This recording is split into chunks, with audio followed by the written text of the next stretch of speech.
തിരുവനന്തപുരത്ത് IB ഉദ്യോഗസ്ഥ ട്രെയിനിന് മുന്നിൽ ചാടി മരിച്ച സംഭവത്തിൽ ആരോപണ വിധേയനായ സുഹൃത്ത് സുഗാന്ത് സുരേഷിനെ കണ്ടെത്താനാകാതെ പോലീസ്. ലൈംഗിക ചൂഷണം ഉണ്ടായി എന്ന പരാതി ലഭിച്ചിട്ടും സുഗാന്തിനെതിരെ IBയും പോലീസും ഇനിയും നടപടിയെടുത്തിട്ടില്ല.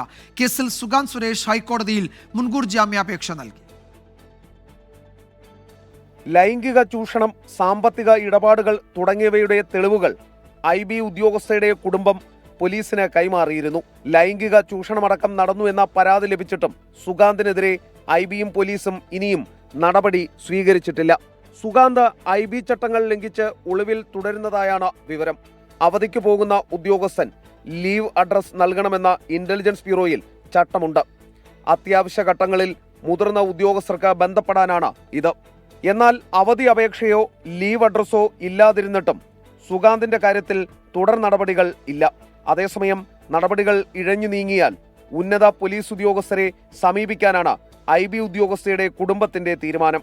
മുഖ്യമന്ത്രിക്ക് പരാതി നൽകുന്ന കാര്യവും കുടുംബത്തിന്റെ പരിഗണനയിലുണ്ട്.